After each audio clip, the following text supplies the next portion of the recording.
What a week. Is this Stampede through 100K sustainable?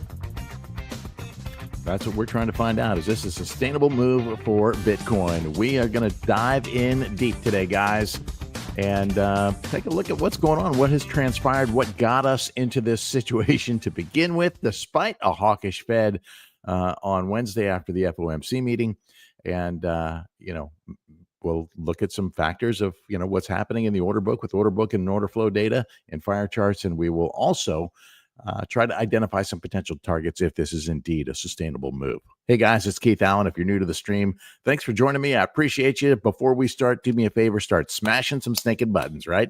Help me out, help me grow the channel. And I really do appreciate that. Especially make sure that you hit that subscribe button out in the corner. That's a little bell. Make sure you hit that one so you don't miss any of the future streams. Also, a reminder that live chat is open, and nothing makes these streams better than you guys engaging with me. So I do appreciate that. As always, live chat is open for you. If you can't make it into the lives, leave a comment if you're watching on X or you're watching a recorded version on YouTube, and I'll engage with those later. But in the meantime, if you've got questions, I'll do my best to answer them. If you've got insights, please share them with us. We always appreciate that, and we'll weave that into the stream the best we can. Let's go ahead and start on the candle chart, right? Because, what's the big news? The big news is the big move, and the big move came right into, let me clean some things up here. The big move came right into and through 100K. We had been, as you remember, watching the yearly open very closely and the first week of the year open very closely. We were doing that over on the timescapes indicator. So let me start somewhere around there, right? Let's share this screen. And this is my regular TradingView chart. Let's go to the timescape, see if I have that one still open.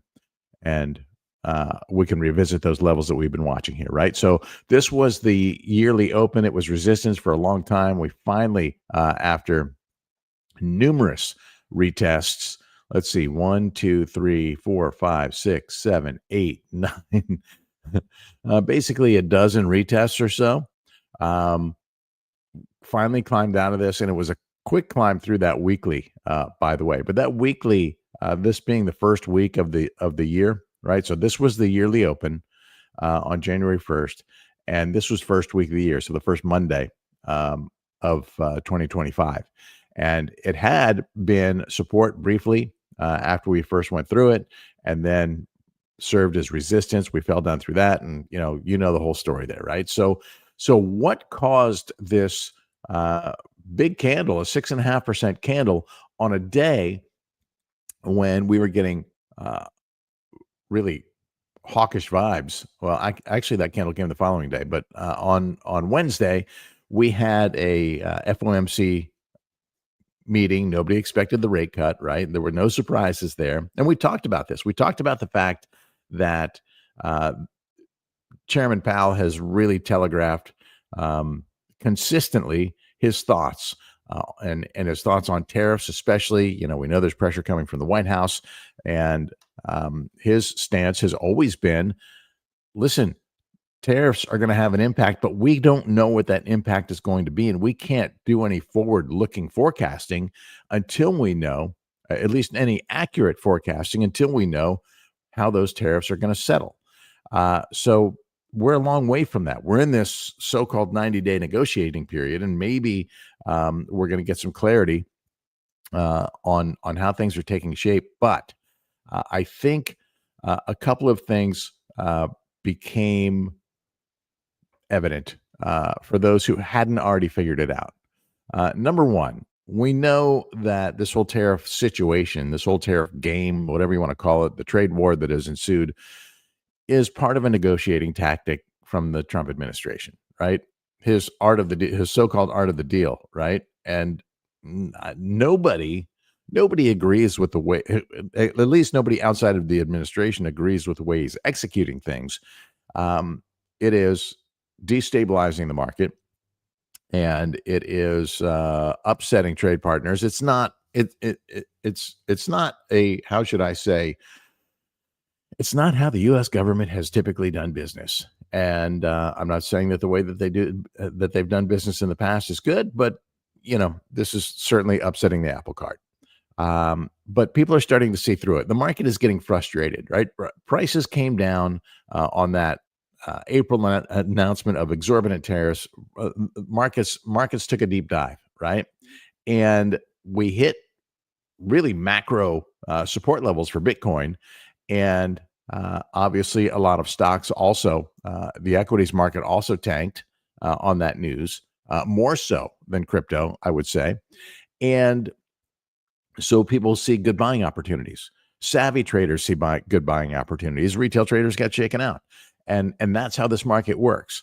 And so I hope that when we took these dips down into the 70s, I hope that you saw that opportunity and that you bought. And if you didn't, it's okay. And I'll tell you why it's okay. You don't have to get the very best entry. Obviously, it's good when you do, but as price goes up, you get confirmation that that bottom is in, and there's still a lot of upside potential for Bitcoin, and we're going to look at that a little bit later in this stream. Okay, so just keep that in mind. Does that mean I think you should buy an ape in right now? No, it doesn't, because we're approaching a weekend, and I think we need to see some support testing here before we really get into new price discovery mode. So, in terms of what helped push price up, one, as I was mentioning, I think that the market is getting wise to the administration's game here, and sees negotiations, happening. The China situation, obviously nasty. A couple days ago, he said Trump said no, he had no intention of reducing tariffs on China to get to the negotiating table. We're at what, 145%. He said no, not going to budge. Today, I saw a headline that 84 or 86%, something like that, something in the 80% range, seemed like a good number for China. Again, that's not where it's going to settle. This is the game that he likes to play. Now, in more positive news, but that's an indication that this negotiation is happening, and that prices and tariffs are going to come down from where they sit as of last week. Another big announcement, and Trump had teased that there was going to be a big announcement coming between sometime this week and Monday, and I thought he said that wasn't going to be tariff related. Don't quote me on that, but I think that's what I heard or read. And in the past day or two, maybe yesterday, they announced this framework for a trade deal with the UK. That was a big deal because it is, again, establishing or reestablishing a long-term partnership with one of our closest allies, and both trade allies and military allies, and all other geopolitical allies. And so again, I think the market is optimistic that we're going to see this framework replicated over and over again, hopefully. So while there's no hard data on that yet, it's still an optimistic view, and we know how the market likes to speculate. So we have speculation that this is a tariff game, a negotiating game. We have speculation that we're seeing the framework of these deals start to take shape, or at least a model of that starting to take shape, which is decidedly better than the numbers that were originally proposed. And I think the market is wise to the fact that the Fed can't make that cut. The Fed can't make that rate cut until we have clarity on what these tariffs are going to be. And a piece of that is, I think people are starting to realize that this president is far too narcissistic and egotistical and far too greedy to destroy this market on his watch. He's got a lot of money, and his family has a lot of money invested in Bitcoin and ETH and other crypto. And you think he's going to walk away from this administration in the red? Hell no. This man is all about getting money any way he can, grifter as he may be. I'm not touching any of his coins, although, a lot of people are making money on those. But his words, his hot air moves markets. and it's pretty predictable the direction they're going to move every time he speaks. So you can you can trade that bull. You can trade on his bullhorn, or on his hot air, up or down. It's relatively predictable. Now, in terms of where we sit right now, I want to show you something else. I want to look at liquidity and also the order flow in the order book. And if you recall, a few days ago, as we were heading into that FOMC meeting, I had identified the fact that purple whales, especially, were buying. And this was an indication that we were going to eat through some of these strong resistances down here. And we did just that. And so that sentiment and the action that followed through, we saw purple whales buying, and then we saw the other order classes get in the game as well more recently. So, yesterday, all hands were buying in, and a bit of maybe panic on missing out. Now, why did that become a good opportunity, and what makes this move look more sustainable?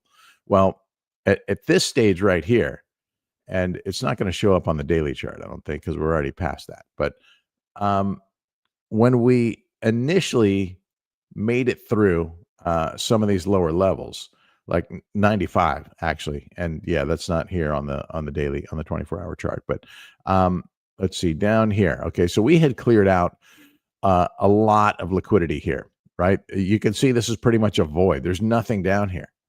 And so the question was, are we going to see bid liquidity move back in and help keep price elevated? And you can see here, and I'll apply some filtering to make it easier to see. You can see here where the bids started coming back in, right? First down here at the 95 level. Then they started moving up to the 95s, 96 level. Then they started going 96, 97 and started stacking higher and higher, 97.5. Another layer on that at 98. We then saw another wall come in after we broke 100. We saw another modest size buy wall come in at 100K. It doesn't take a lot to hold things up. It just needs to take that, we start seeing these bids come in, and that's all it takes. So now we obviously have a big concentration up above, about 105, about 42 million in ask liquidity at 105K. That's not a lot, right? That's easy to break. And so all it takes is sentiment to break that. So in terms of how high we could go, and to answer your question, yes, I do think or to answer everybody's question, yes, I do think this move is sustainable. And the reasons I think it's sustainable are because, one, we have bids moving back in. Now, support does need to be retested. Okay, let's be clear about this. The healthy approach, and I've been saying this for a really long time. What needs to happen here for this to be confirmed and validated as a healthy RS flip is we need to, at some point, retest support.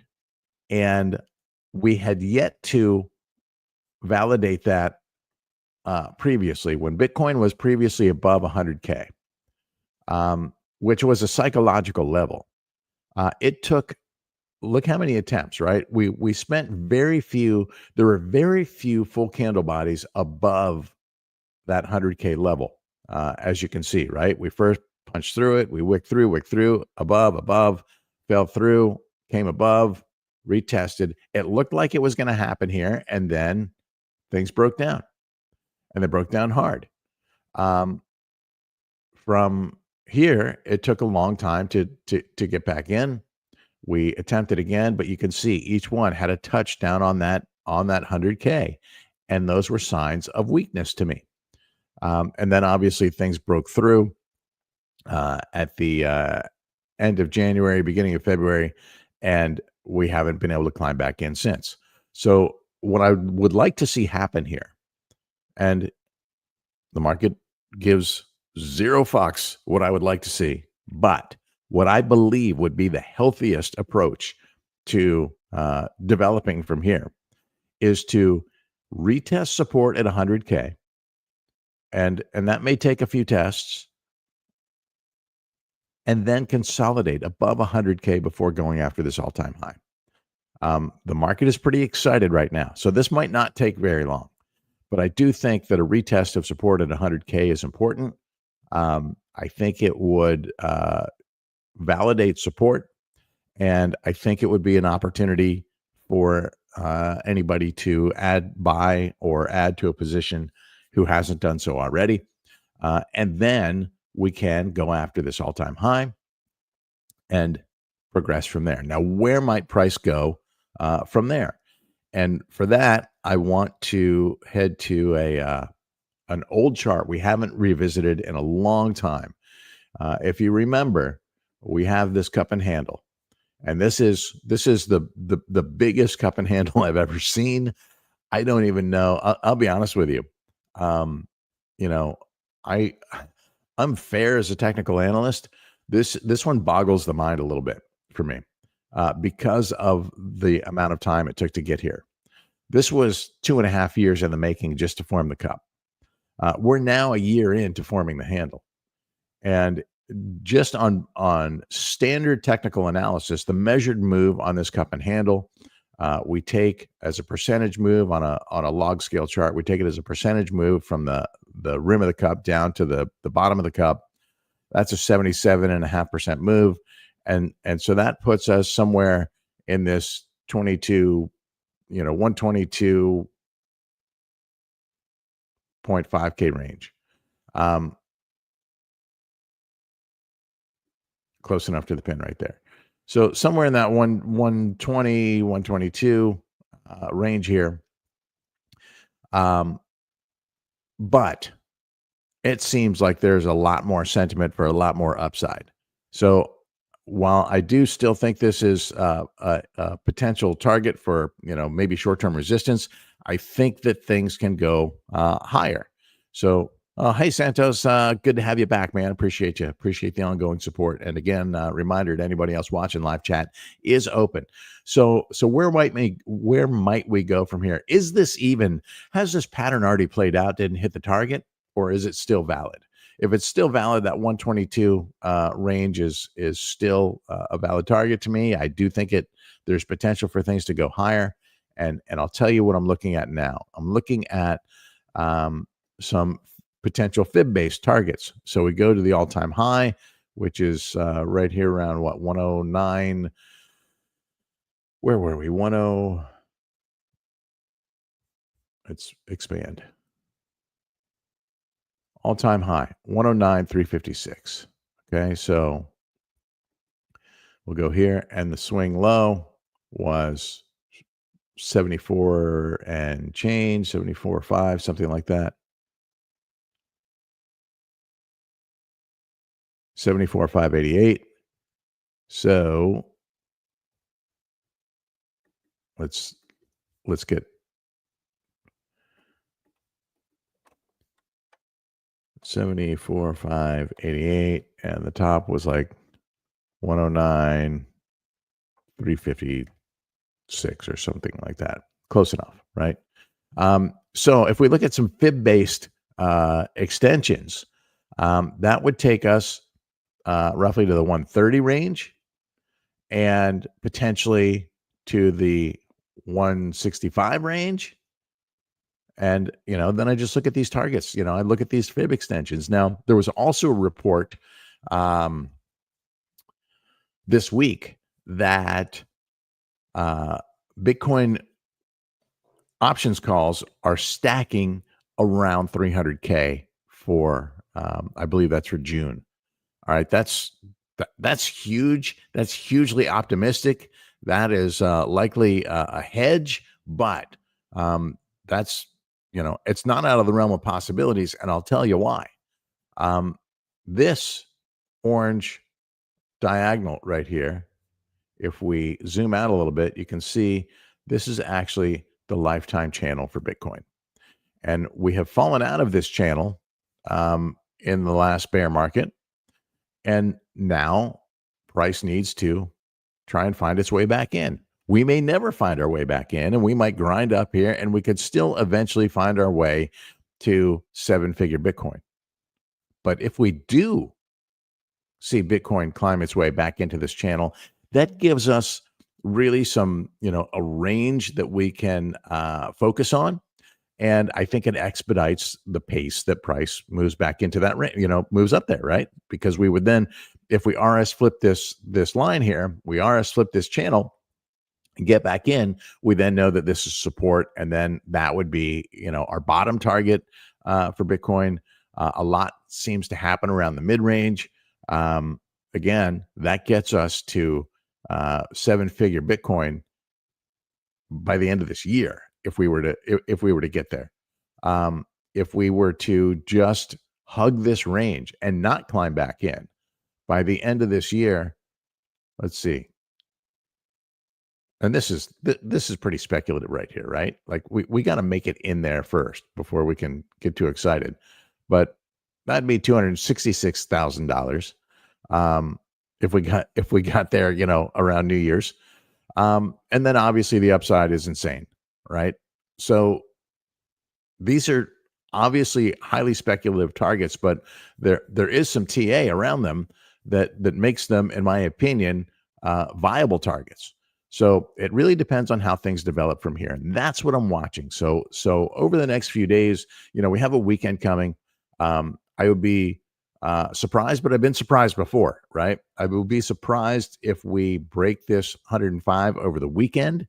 If we do, I'd actually might even be a little bit concerned. I want to see a retest of support down here at 100K or as close to it as we can. And I'm looking for that. So if we zoom out on the chart a little bit, we can see if there's anything, really big happening. We see we do have a ladder of ask liquidity up to that 120K level that I shared with you. That's around where that cup and handle goes. And so what we want to see is bids also moving higher. We want to see asks starting to float higher. And we want to see on the CVD, we want to see at least purple whales continuing to buy. So expect some profit taking around these key levels that I've identified. But net, I expect to see whales continue to buy, to have confidence that this move will indeed be sustainable. You can see there's not a ton of liquidity between 100K and where we sit right now. What's this? Another 3 million, 4 million, another 4.5 million here. So there's not a ton here holding things up. We could conceivably go back down, fall out of this 100K level. And that would be a very weekend whalish thing to do. So be conscious and cognizant of that. Weekend whale games, don't let them shake you out. I'll just say that. Santos, as we see volume is somewhat declining, do you think it's less important in the environment with strategy? Treasuries, I don't know what that is. An ETF dominating the buying through OTC. Treasuries, I think is what you mean. So OTC doesn't move move price like market buying does, but it does really affect supply, right? So in terms of what we're seeing with ETFs, let's take a quick look at what's transpired this week. BlackRock, of course, has had some major buying here the last couple of weeks. Yesterday, another net positive day, but it's tapered off here past couple of days. But I expect that to ramp back up. So this sentiment is still there, of course. Oh, the other thing I wanted to, when we were talking about what pushed price up yesterday, the other thing was we had good economic data, and this is something that Powell talked about, and something that the market is keying in on. Strong economy. Despite all the Doge cuts and layoffs, unemployment still is not bad, right? We're still holding unemployment rate still holding at 4.2%. That's manageable. And the initial jobless claims actually coming in cooler than forecasted yesterday, cooler than the previous week. Same with continuing jobless claims, et cetera, and the 4-week average, all coming in under the forecast. That indicates a strong economy. So those are some of the things that influenced what we saw here in price action this week. Back to the charts. So in terms of declining volume, uh, I'm not really seeing declining volume. It looks to me like, and this is not a great example of an exchange because Bitstamp I don't think does as much volume as some of the others, but this to me looks like an increase in volume 1, 2, 3, 4. The past 4 or 5 days. We're early in the day here on this one, so we'll see how things develop. But that is increasing by my estimates. Let's see if it's different on a different exchange. No, we have increasing volume. So increasing volume is a sign of sustainability on the longer time frame. So let's go out to a wider chart. Higher time frames, yes, are declining a little bit. We'll see what next week brings, because we're now going to be flirting with hopefully a support test at this 100K and see where we go from there. The changes between last week and this week, this week's not done yet, so chances are we're going to be up higher. Last week we didn't have, last week was declining. We've been declining here since the beginning of April, to be honest. So will this be the reversion right here? We'll see how this week ultimately ends. But considering we have 3 days to go, I think we're going to be in decent shape here. By the time we get to Sunday, I think this will prove to be an increase in volume. And maybe this is where things turn around. I think that pretty much wraps up my thoughts for the day. If I do see things developing through the day and through the weekend, I will, of course, do my best to keep you guys updated. All right. That's that, friends. I'll leave you with a wide shot. Since we're heading into the weekend, I don't want you to get burned by any of the weekend whale games. I'm going to zoom out to a wider shot of the order book. Here's a monthly view. You can see things kind of thin immediately below, kind of heavy right above, an indication that we're not likely to break this level here over the weekend. And we could go back and retest this. And hey, if we do, look for opportunity. Find the targets that you're comfortable with, place your orders, and sit on your hands. All right, guys. Hope you have a fantastic weekend. It's been a positive week. I hope you made money here this week. I certainly hope you didn't lose any, but I also hope you made some cash here this week, or stacked some sats. And I think we're going to have more opportunities to do that in the days and weeks and months to come. This bull is alive and kicking. Have a great day and have a fantastic weekend.